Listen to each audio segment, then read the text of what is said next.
Assalamu alaikum wa rahmatullahi wa barakatuh. Barkanmu da haɗuwa a sabon episode ɗinmu na littafin nan mai take Dukkan Namiji. Mun tsaya a episode 2 ga kaɗan daga cikin daidai inda muka tsaya. Lubna ta shigo ta samu Alhaji take ce masa,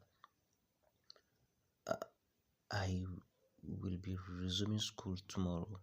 Ce da shi tana wasa da wayar hannunta. Kar a manta Lubna dama a cikin littafin nan ta kasance stammerer ce mai ina. So episode 3. Alhaji ya ce, Masha Allahu, ashe hutu ya ƙare. Allah ya kai mu goben. Ta amsa da amin.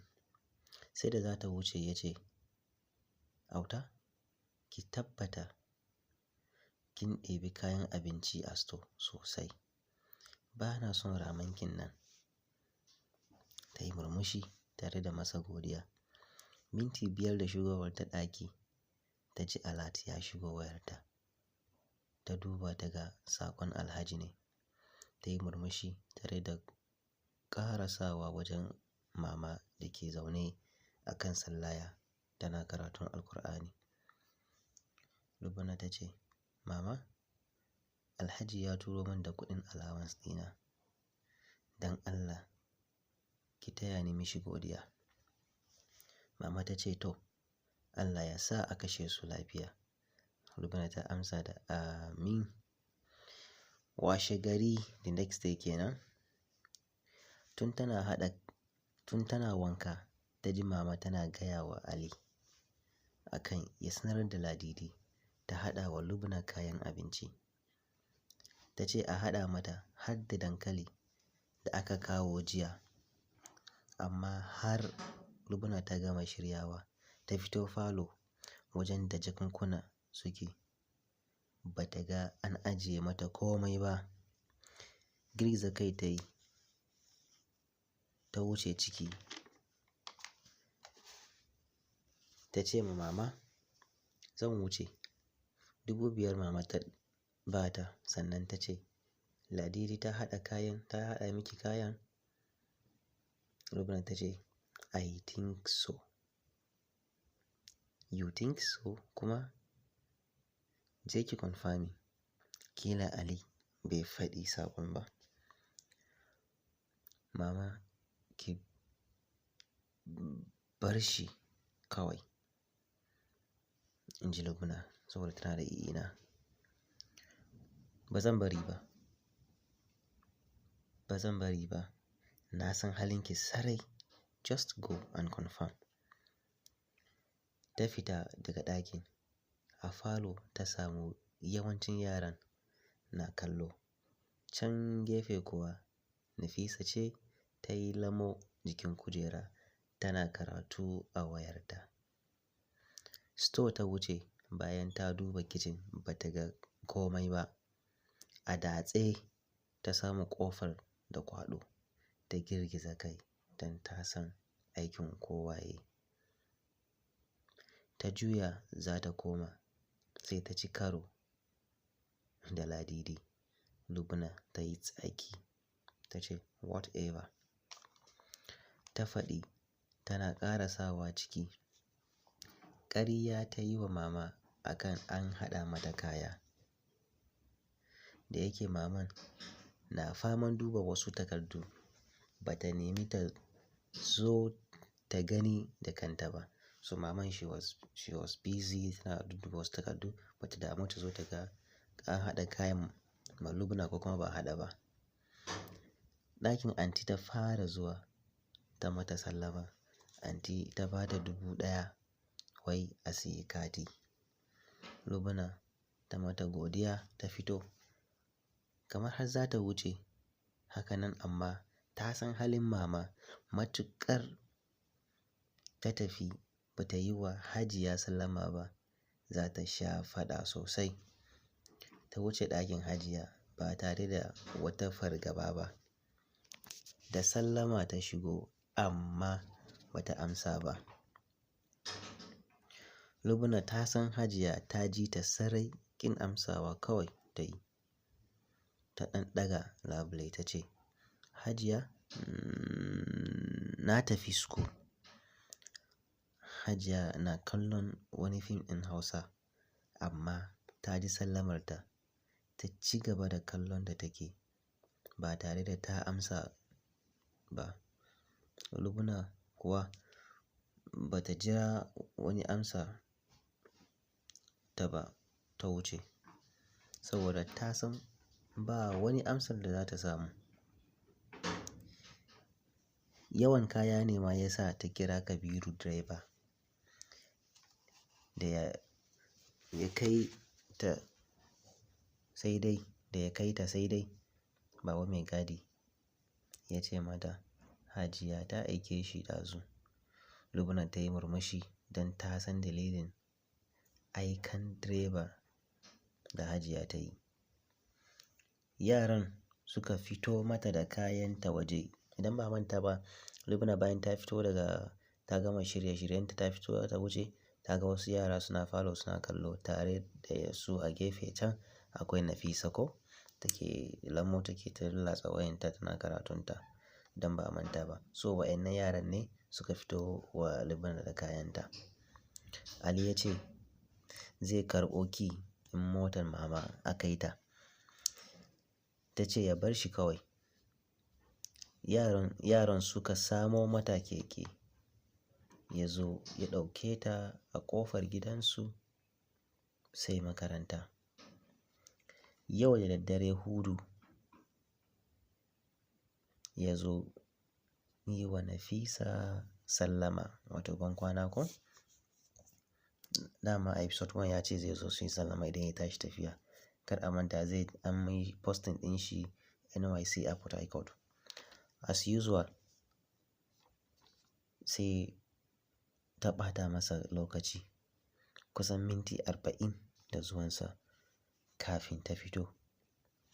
A veranda ɗin kusa da falon Alhaji dama suke zama kullum su yi hira idan ya zo saboda akwai kujerun shakatawa a wajen. Duk da babu wuta amma an kunna generator saboda haka akwai wadataccen haske lantarki. Gaba ɗaya Nafi a matse take Hudu ya tafi saboda wani post da aka turo wani sabon littafi mai suna Abida. Ba ta san marubuciyar ba amma ganin ɗan farkon page da ta fara karantawa an fara bayyana haɗuwar character ɗin ya sa take son jin yadda labarin zai kasance. Abin da ke ɗauke hankalin Nafisa a littafi irin daga yadda male character ɗin ya haɗu sosai. Ko fim take gani har in dai leading character ɗin baya da wani kyau ba za ta ji daɗin son fim ɗin ba. Kina fara rubuta da bayyana kyan mace Nafi za ta kushe littafinki. Kina farawa da kyan namiji za ku ga daidai za ku daidaita da Nafisa. Da zaran kina fara bayyana mata kyan namiji na character ɗin to za ku shirya da Nafisa.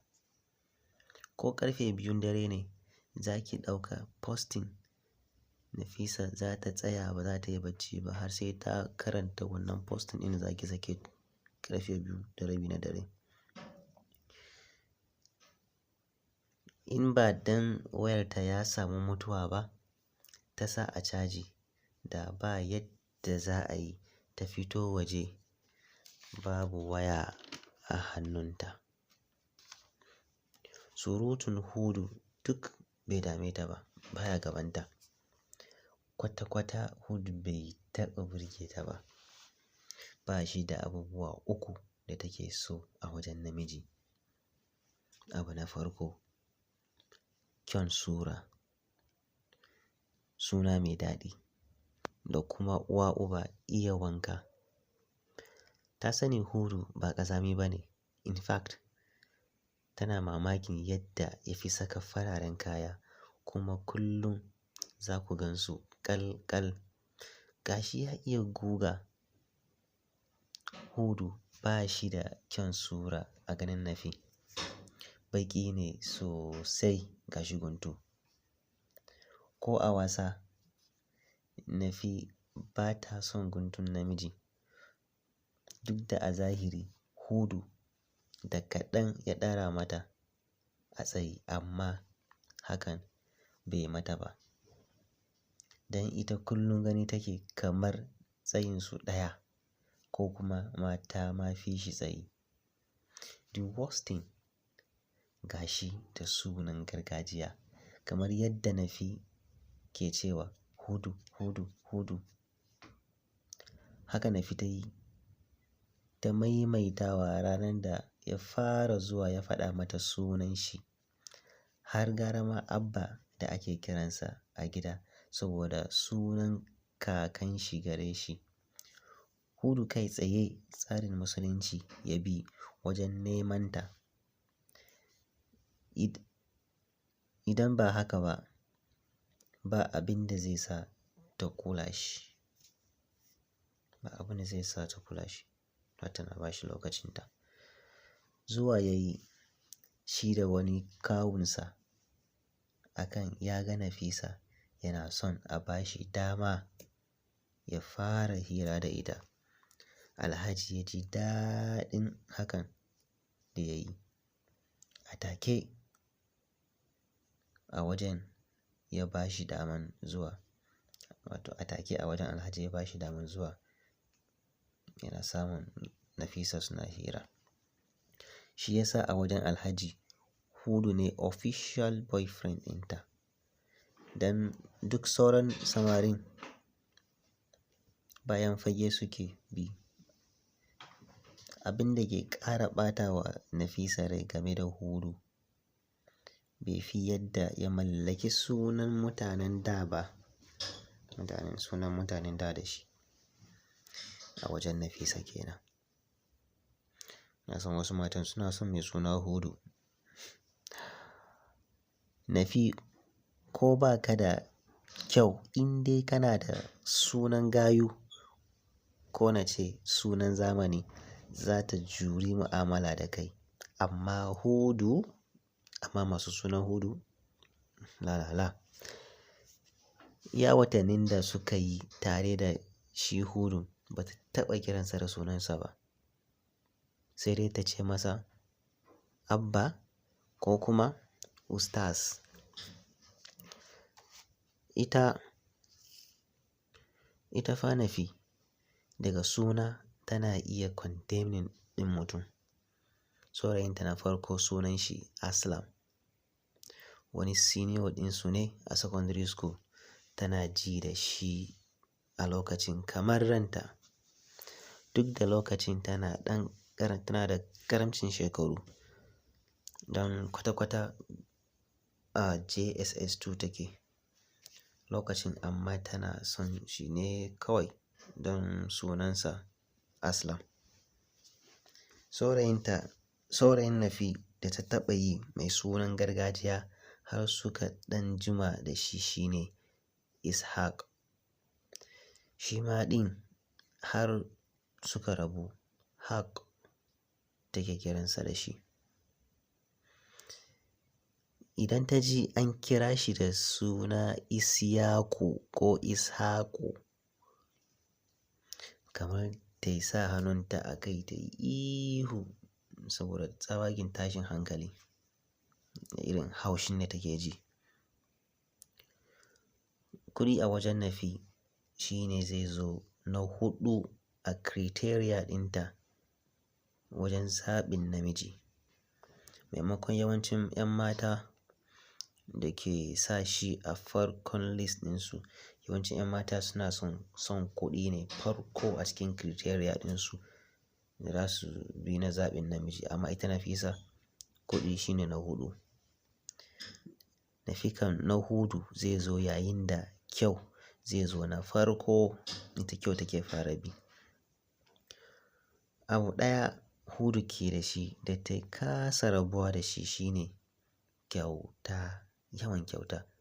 Hudu ya kasance he was very generous, like yeah, he is generous. Duk da ta san Hudu kafinta ne amma Allah na gani bai taɓa zuwa hannu banza ba. Hakan nan bai taɓa gajiyawa da wajen yi mata alkhairi ba. Idan ba manta ba, Harira ma ta kyauta a episode ɗin farko. Harira ma ta yi comment da wannan idan ba a manta ba.